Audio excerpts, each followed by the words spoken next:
Good morning, good morning, good morning. It's Wednesday, baby. Marquise Martin Hayes. It's time for Wellness Wednesdays. And I have an amazing guest, Dorothy-Inez, spiritual transformation and confidence coach. So women are her specialty, but men, the principles are universal. So tune in, take notes, replay, share it, because Wellness Wednesday is here again. And today we're working on your mind and your heart. I'm Marquise Martin Hayes, and let's get started. Every week, I like to take the opportunity to talk about Rodan and Fields, and usually I show a product, and I show you how I use it on my face as part of my regimen. Today, I want to do something a little bit different. Today, I want to talk about a home-based business. How many of you are tired of your second job? What if you could earn that income and do it at home, or do it in between time with the kids, time with the spouse, out on a date, on a bike ride? Rodan and Fields can offer you that opportunity. If you'd like to know more, let me know. I'll gladly add you to my team and we can build something special. All right, let's get started for why we came here. Wellness Wednesday. So Dorothy-Inez is a young lady I met a few years back. She's super dynamic. Her personality and energy will naturally inhale you and embrace you and take you in, and you will be glued to the screen while she shares. I already know that. Beautiful energy is content, solidity, and a woman who has built herself from the ground up by restarting. So listen closely and find out how you can add value to your world. Good Hey, morning. Good morning. How are you? I'm great. I'm great. Thank you. That was a fabulous, introduction. Thank you. I can only tell it like it actually is. I'm sure people already are like, yeah, she's amazing. I can't wait to hear what she has to say. Yeah, thank you so much. I'm so excited to be here with you on Wellness Wednesday to drop a few Yes, nuggets, spill the tea on how you can have confidence, show up with beauty, and beauty from the inside out. So I'm excited to be yes. here today. And congratulations, like I said, on your Rodan and Fields. It is so awesome to see a man stepping into this realm of beauty. So thank you Thank you. for being a part of it.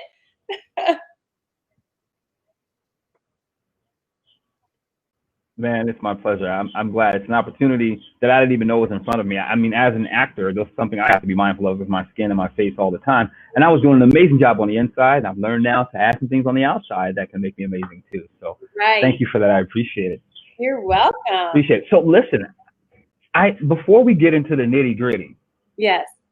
just give everybody a taste of who you are, how you got to be there, so they know. Listen, because once they understand who you are, they're not going anywhere. And then we can jump into all the other good stuff we want to talk about. Well, like Marquis said, my name's Dorothy-Inez. That's my first name. And, I want to share just a little bit about my name, Marquise, because people tend to appreciate it more because people always want to call me Dorothy. And then I just have this instant, I just want to slap people when they call me Dorothy. But I want to tell you why, because I love it. you mentioned Yes. earlier that spirituality is a big part of confidence, a big part of beauty for me. And Hmm. so when I started Hmm. my business back in 2010, um, my business coach at the time, she was like, Dorothy-Inez, what do you want to call your business? And I was like, I don't know. Let me ask the man upstairs who gave me the idea, who gave me the Hmm. inspiration. And so when I reached out in my prayer time, Dorothy-Inez is is what my business was supposed to be. For 40 years, I was known as just Inez. And Dorothy is my first name. Oh. Inez is my middle name.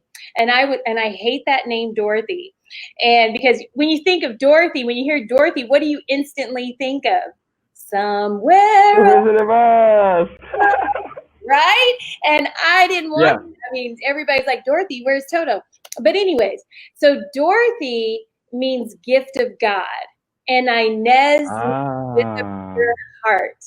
And God said, this is who I have called you to be to all of my daughters that you will serve. And so Okay. time I was going through my own awakening and transformation from, Hmm. self-loathing to self-love. And so at that time, whenever I heard gift of God with a pure heart. It was an invitation for me, Marquis, Yeah. to step into who God has called me to be. So that is just a little history about the name. So even when people call me Dorothy, even though I want to slap people when they call me Dorothy, I go, okay, it means gift of God. Think like a gift of Yeah. God right now. Okay. Yeah. Yeah. Well, you know what? I love that because what's so funny is when we talk about mental wellness, right? We think that someone else's words impact who we are. Yes. When in reality, all we need to do is just remind ourselves what it actually means and who we are. Yes, yes, because our words are so powerful, and what we speak Yeah. over each other and what we speak over ourselves is so important. And it's just like, Yeah. names. It's like in particular cultures, like the Native American culture, Jewish culture, all throughout the Bible, God changed people's names. And so my name was changed from Inez to Dorothy-Inez. So that's a little bit about that. And then just how I got into this. I spent 25 years, Marquise, managing sales and service, people and telecommunications. And I don't know if I'm sure you do because you're so fabulous. Les Brown. Thank you. And Absolutely. Les Brown, I think he's from Chicago, isn't he? He used to be on the radio in Chicago. That is my understanding. Yeah. That's my understanding. I used to play this motivational tape called "This Is Your Decade" for all of my team members. And after about 10 years of listening to that, I actually heard that it was my decade. And that's when I stepped out and I decided to, because he talked in that video about getting older and being that person sitting on their porch, rocking back and forth, wondering what would my life have been if I did X, Y, and Z. People Come on. with regret, and I didn't want to be one of those people. So he was like, what dreams and inventions have you thought of that you want to bring forth and you haven't done? Do that. And so for me, it was makeup artistry. And I went to makeup school in LA, and I took a leave of absence because I was stressed out at work, and used it very creatively. And hey, I know a few people doing it now. Yeah, right? And I went to and using it creatively, yes. Yes. And I went to makeup school, became a makeup artist, and went to image consulting school. And at the age of 40, Marquise, I left corporate and I started my life over, living my dream. Come on. Doing what God has called me to do. And then at the age of 50, because I'm over 50 now, I got my master's degree. Wow. And so, life is constantly evolving, So that's a little, that's in a nutshell. But always growing. And right now I'm in process of becoming a spiritual practitioner. So it's just like, I'm a lifetime student, Marquise. I love it.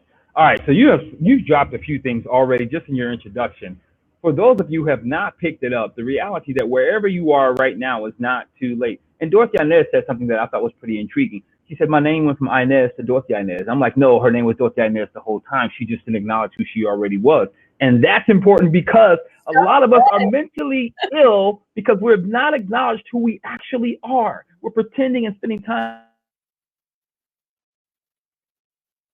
Because mental wellness is everything.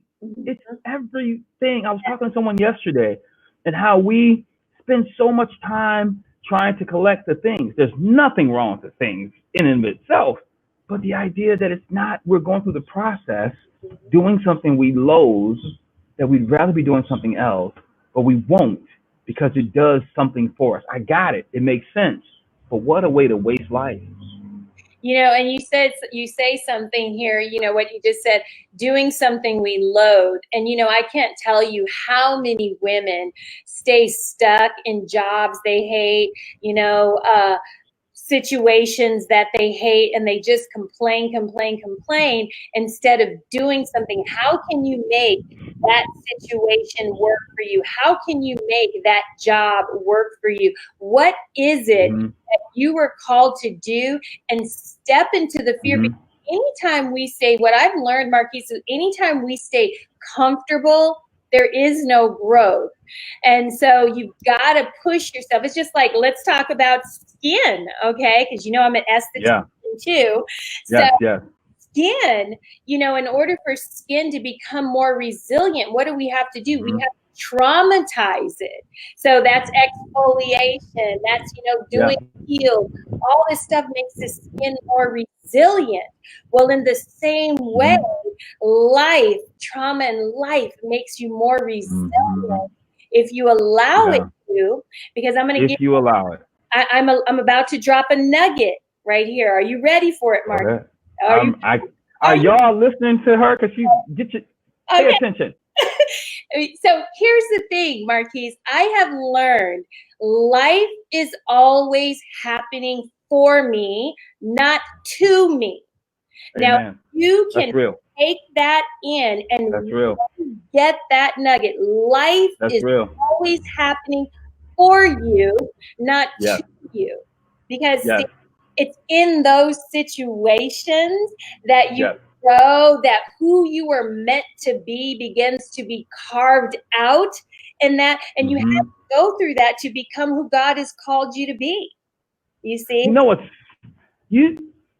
what you just said really resonated in that we tend to want to live life, or we have this idea of the American dream or whatever the dream is. And when we get that, like, that's it. But that's not living. You literally just spoke to that's not living. Life is about growth, transformation, and expansion. But we've been duped. Right. We've been duped. And when we've been duped, comfort sets in, discontent sets in. And go ahead.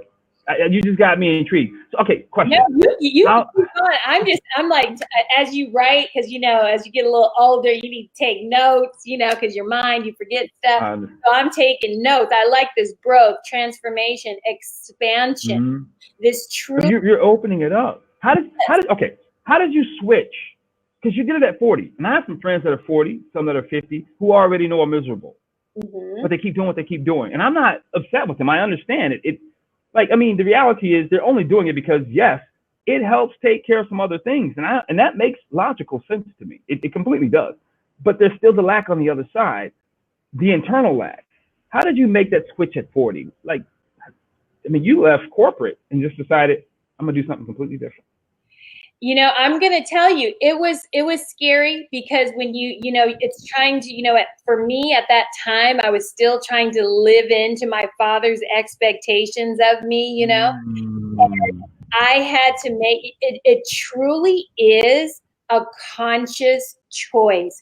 You have to choose it in spite of fear. You have to choose it because it's like, you can one thing my father taught me was take a piece of paper, draw a line down the center and do pros and cons.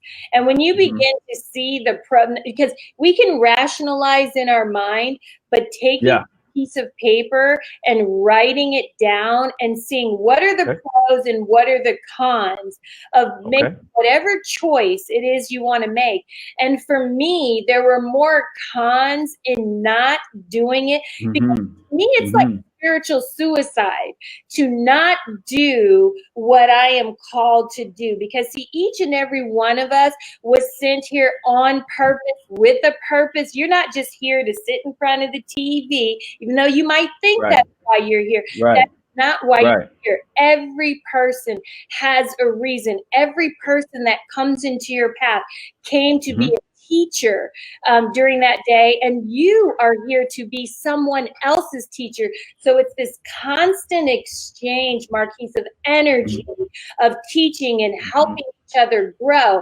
It's, do you have the maturity to see the growth? Do you have the maturity to ask yourself the proper questions and make the right choices? Because you are one decision away from your destiny. Okay, one decision away from your destiny? Will you Mhm. choose it? Will you choose to continue to sit here and complain, because it's not moving you Mhm. forward? Okay. Right. You're Right. gonna You're stuck in the cycle that exactly. we're all tired of hearing, to be honest. Exactly. I'm just saying. And I think about that, I have particular situations in my life, and I Yeah. had to make a decision to Yeah. either, am I going to just keep on complaining? Sure, I complain about it sometimes, but I Yeah. can't live in Absolutely. that space all the time. Right. You Right. look at, why are you in that? What's the Yep. payoff? Because we all have a payoff. Mhm. All that Yeah. Absolutely. Yes. Yes, there's we do. there's a payoff in it. Does it get you more attention? Does it get you more sympathy from people? What Mhm. does it get you?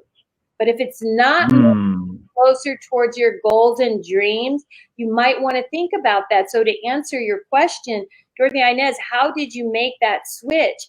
Is I decided, Marquise, that Mhm. I did not want to be the vision of me sitting on a porch or in the hospital bed Mm. thinking, man, what if I had tried to be a makeup artist? What if I had tried to be a singer, be a dancer, all these things that I always wanted Mhm. to do my whole life. I didn't want Mhm. to wonder. I wanted to know. And whether if I failed or not, I was going to have freaking fun doing it. And I get to live my best life every day. Success isn't always defined by money, people. Mhm. Success is defined by how do you feel? What Mhm. lives are you impacting on a daily basis? Mhm. To me, Marquise, that is really Mhm. success. It's good. All right. So I have a question. So you talked about being mature enough to make a decision. First of all, y'all need to remember that, as I told you in the book Monday again, you always choose. You Yeah. always choose. There's never a middle ground of no choice. You just happen to be choosing something that doesn't give you what you want.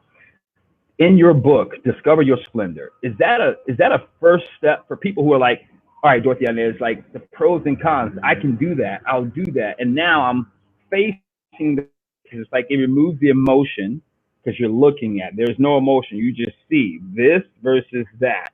Mhm.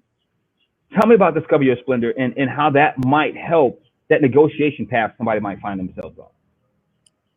Well, I would say the main thing for me when you're discovering, excuse me, you're discovering your splendor is, number one, is you have to first uncover, what are you here to do? Because you don't want to just make random decisions. So my choice to step Mm-hmm. into this new life as a beauty expert, Mm-hmm. self-love expert at that time, was Mm-hmm.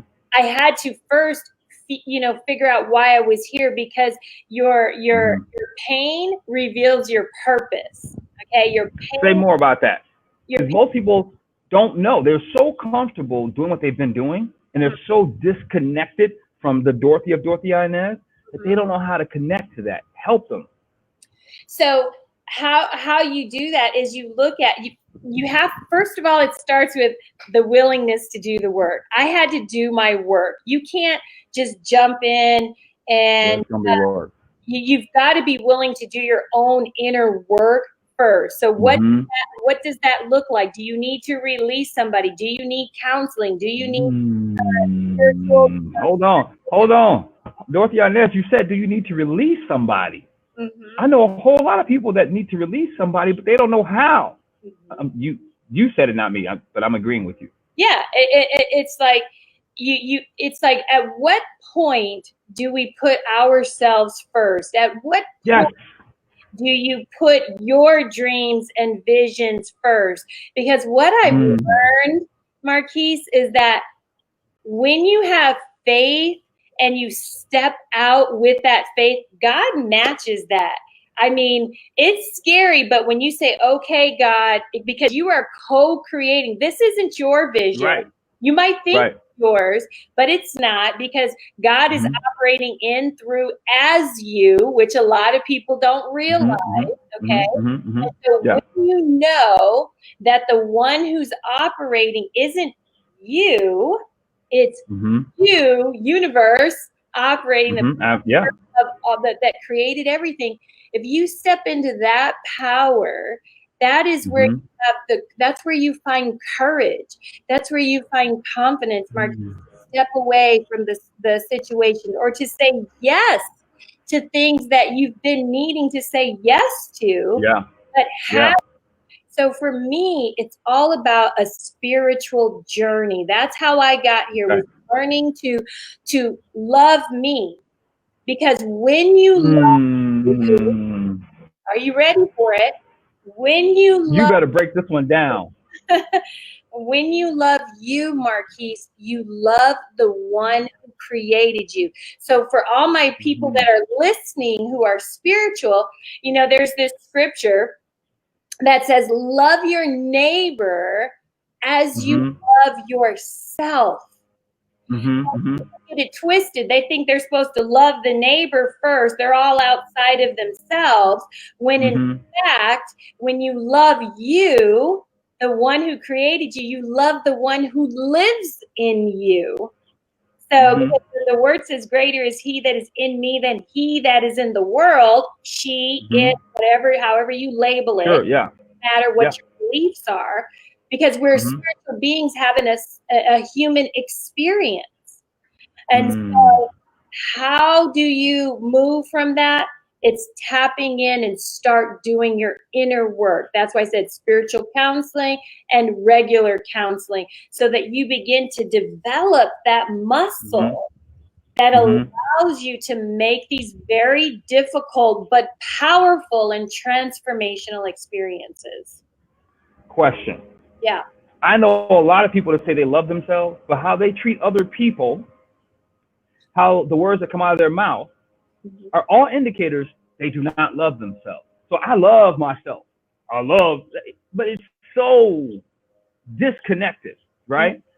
How can one check to actually know, or is there a way that I actually love myself? We say it, right? It's rhetoric.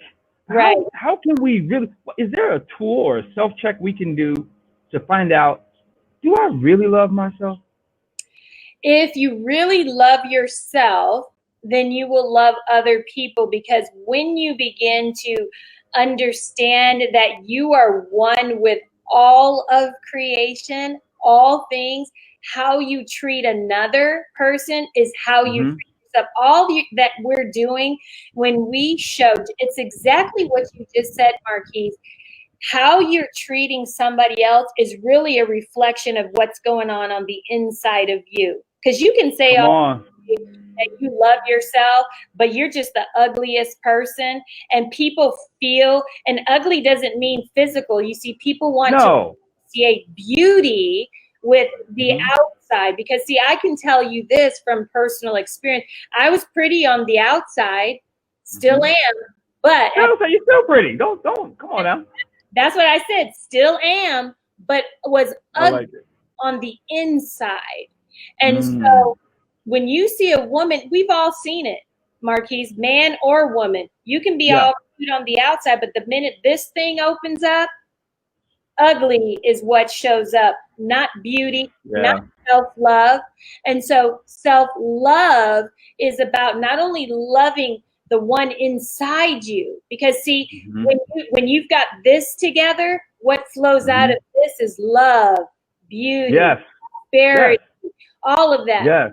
So from the abundance of the heart, the mouth speaks. That's good. That's good. So for those of you who say you love yourself, if there's a bunch of people you hate, you probably are not really loving yourself, and they're a reflection of what's happening on the inside of you. And you might want to call Dorothy-Inez and get some counsel.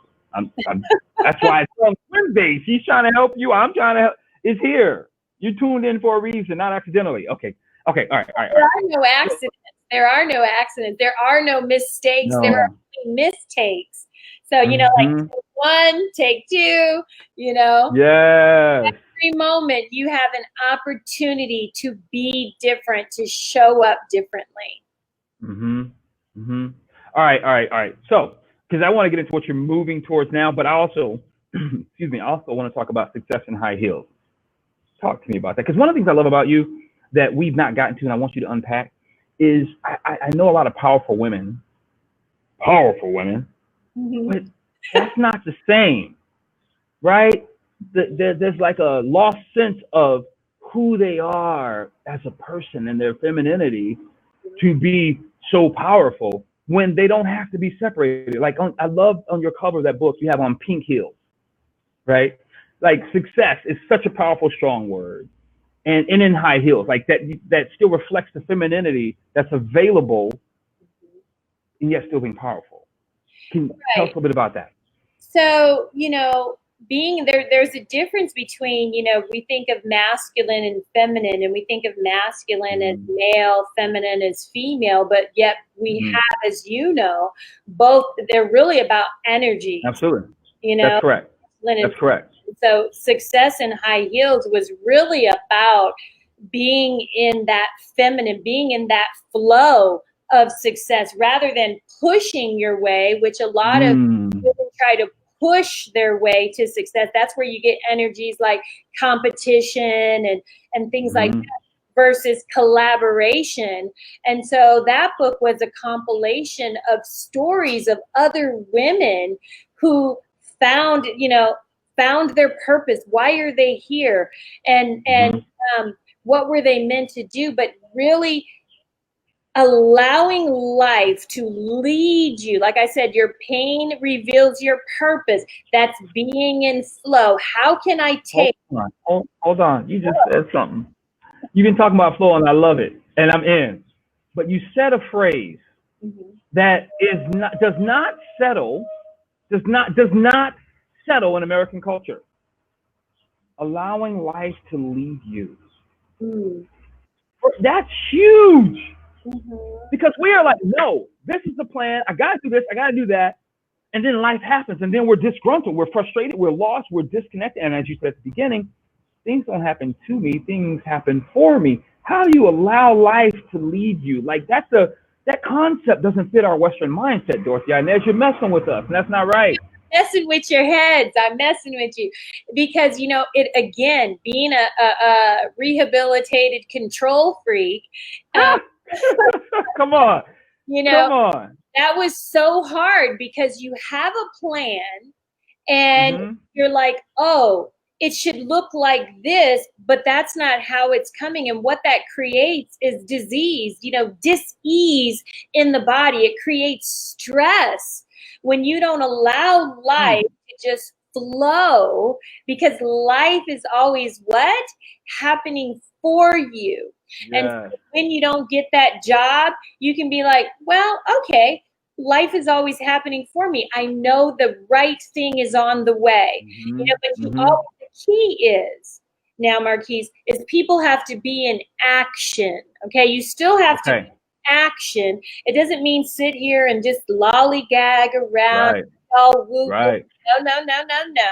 That's real. To be in action, and then as you take action, things will unfold, and you have Mm. willing to walk down the paths. And sometimes you're at a crossroads and you have to choose which path, and that's where you connect.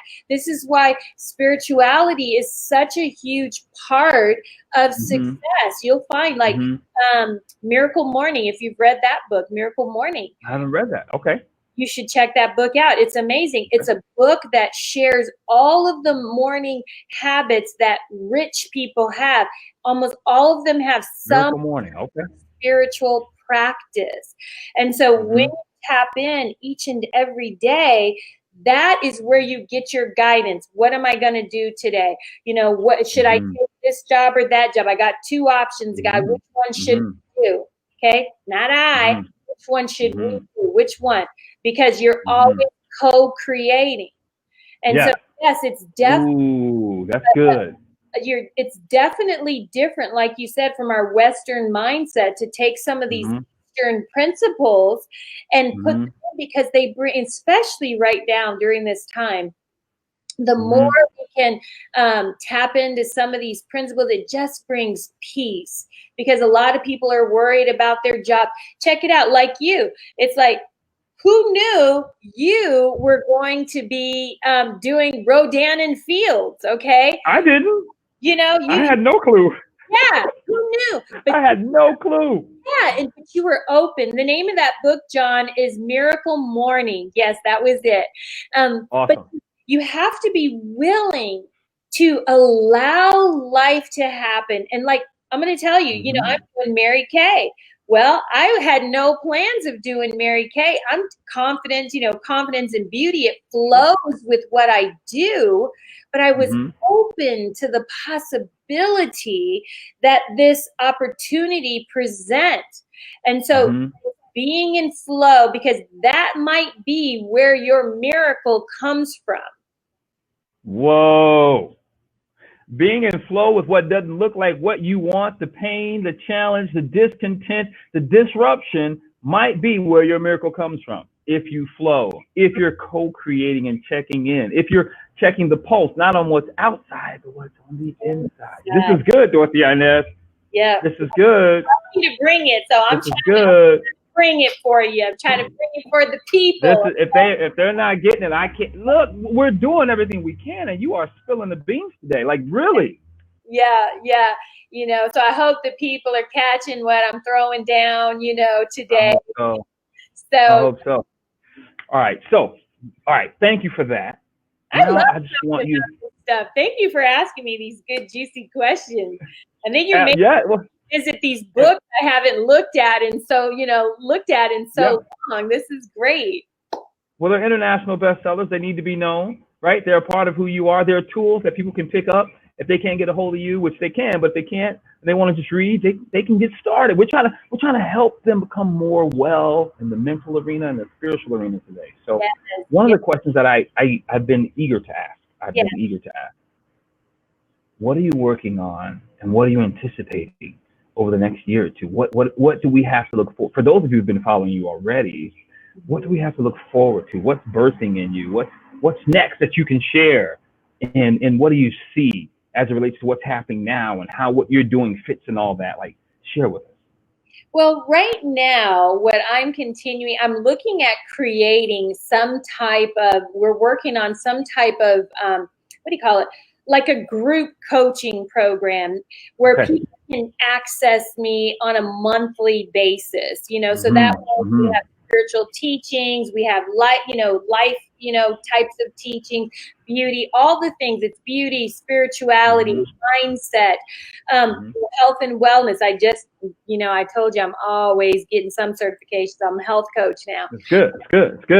Great. All of this, because what I found, Marquise, is confidence comes from all these spectrums. Confidence doesn't come from one area. You've got to have the right mindset. You've got to love yourself. You've got to love your body temple. You've got to be eating the right food. There are just so many things that come into creating this thing called you. So that you show up as your most powerful, most beautiful, most confident self in the world. That's good. It's good. You know what? I love that you talked about all of those things are you. And I know I've been working on my arenas to bring them together, right? Embracing them. So literally, as part of my flow, I generally have an idea. If it doesn't fit in the arena of me and the vision that's been given to me about who I am in the world and my contribution to the world, then it's probably not for me, and I don't have to take it on. I know what to say no to. Right. Because of the peace inside. And this because of checking in. Right. And that's what I was going to say. This is why, number one, knowing why you are here and having goals is so important, because you learn to say yes to what needs to say yes to, and then you learn to give that empowered no, because so many women are all about people pleasing, and I used to be that. They don't know how to say no, and then they're pissed off on the inside because, man, I don't have any time for myself, because people love to use that whole excuse. I don't have time. No, you got time, boo-boo. It's just deciding what you want to do with it. Okay. That's real. So that's just real. Because we got as much time as Oprah, Beyonce, and guess what? They're killing it. Yeah, so they're killing it. And then we never hear them talking about time. We see them doing stuff. We're like, how do you do that too? Yeah. And I look like Kim Kardashian. I look at all these women that All I of them. admire, and I'm like, wow, but it's a matter of time management, Mm-hmm. And so Mm-hmm. we can do anything we set I believe that. we set our minds to Mm-hmm. do in this life. It's just having that clarity of Mm-hmm. doing. I cannot express, got to do your work. You've got to do work inside first. That's where it starts. I know that, Dorothy-Inez, and but we're lazy. Then they don't want it. I mean, it's just Yeah. simple. Most of us don't want it, really, because no one else wants to do more work. But what they fail to realize is that they will release the work that they should not be doing, that the work that they need to do for themselves will be more fulfilling and more rewarding, and they'll find more peace on the inside as a result. Well, and that's where the why comes in. Even okay. These direct sales, businesses. If people don't have a strong enough why, they just go, a couple of no's, and then they fall off, and it's just they chalk it up as another failure. You see, why has to move. I don't care if it's direct sales. I don't care if it's getting married, going to, taking vacation. It's got to move you so deeply. For my why moves me to tears because I'm getting more, what I say, less years in front of me than I do behind me. And so for me, my thing is that I'm not going to go before God with an empty basket, because my life is an offering unto God, the one who gives me breath in my body every day. And so I'm not going to go before God and be like, well, God, I was scared. Yeah, you brought this opportunity to me, but I was scared. I didn't want to do it. My husband said I shouldn't. Friends said, no. What? Wait. What? It's the truth. It is. It's the truth. I can't tell you how many women tell me that, oh, I didn't do something. My husband didn't want me to do X, Y, and Z, or my boyfriend doesn't want me to do, or I'm scared. Whatever it is, when I'm telling you, you don't want to die with regrets. You don't want, and our mutual friend, Zanita, tells me all the time, she works in hospice, too many people die with regret. I'm not going to do them. Yeah. And you know what's interesting? For you women and you men, because it might be your job, it might not be your partner, that won't let you. Here's the deal. You were good enough to get the job in the first place. You can get another one. And if you were good enough to get the man in the first place, because I don't like disempowerment with women. It frustrates me. You were bad enough to get him in the first place. You were bad enough to help him change his mind, or at least let you do what you need to do. And I don't say let in the context of like you need his permission. I'm saying let in the context of partnership and agreement. You got him to say yes to you. You have power to.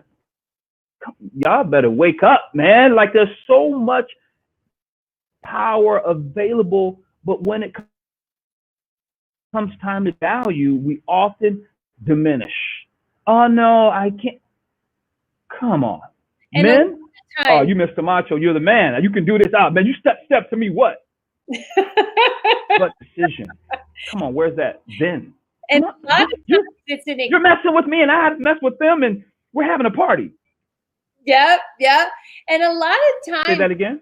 I was going to say, a lot of times it's an excuse. Women will use, and sometimes men will use their partner as a scapegoat. Men, yes, we will find them. It's really fear. Yes, we will. They're experiencing. And so, your why has to be so strong that it moves you to action. It has to be. Yeah.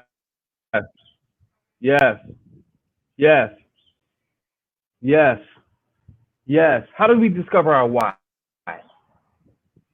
Because sometimes, because I know in some of the coaching I've had and training I went with people, we had people write down like up to number 23. 23 reasons why. And it wasn't until around 23, at least in that training we were working with. It wasn't you got around 21, 22, 23 that you really begin to discover the actual why. So you would write down one thing, well, why that? And then, well, this, and then, well, why that? And then let on. How would you, what tools can you offer the audience to discover their why? So I would say let me think of how to put this. So in the class that you took, I might have lost you briefly. Did you hear me? Yep. Can you hear me? Mic check, 1, 2. Oh man, internet's acting up. Hello. We'll get it together here. Can you hear me? Okay. Can you hear me? Am I back? Hello? Okay, good. All right. So, when it comes to the class that you were in, the first. I can hear you now. It was breaking up a little bit. Okay. But we're gonna sit here and wait for you. Check 1, 2. 1, 2, 1, 2. Mic check. Mic check. Yes. Okay. All right. Yeah. Yes. Breaking up. Yes. You're breaking up too, but it's okay. I'm just trusting Spirit. This is that whole thing, going with the flow. Okay, going with flow. Okay, because you're going to hear exactly what you need to hear in this now moment. So, what I've learned is asking the question. Okay, so let's say, say it's I want to start a self-love business. Well, why do you want to start a self-love business? Okay, so you get that first question. And John said he can hear us, so go ahead. Okay, thank you, John. So, so you ask why you want to start that business, and then you'll list your reasons. And then because you started that business, you got to go deep. It's the question behind the question. Okay, so then you go deep and you ask yourself, because I started, so the why I want to start. I want to make money. I want to do, and a lot of times that's why they probably had you do 23 items, because you start with all this superficial bullshit, and then you just, I want to make money. I want to do that. But then you got to go deep, because I started this business, I get to do whatever. And how will that? Here's the key. How will it make you feel? Because feelings are the catalyst, the emotion. And so absolutely in motion. So you've got to have that emotion attached to the why, because if there's no emotion, you will not connect to it. Because every time, like when I was getting ready to graduate with my bachelor's and my master's, I would constantly visualize, because there were moments I almost quit my master's because of stats class, and there were moments I had to sit and visualize myself being the person that was graduating. Then I saw myself walking across the stage. What did that feel like? Okay. The feeling tone is key to manifestation of your dreams. You have to feel into them. You can't just be like, oh, I want money. We say we want money, but money really isn't the motivator. Because you have the money, what will be possible because you have the money? Oh, I'll be able to donate to things that matter. I'll be able to put my kids through college. I'll be able to do this and that. Okay, great. How will that make you feel? Oh, okay, man, when I'm going to feel joy, I'm going to feel pride, I'm going to feel whatever, and allow yourself to feel it and see into the future. Future self doing it, being it, having it. And I promise you, it will not at all. To manifest in your life. You can't just start, do your why. You have to tap into the feelings.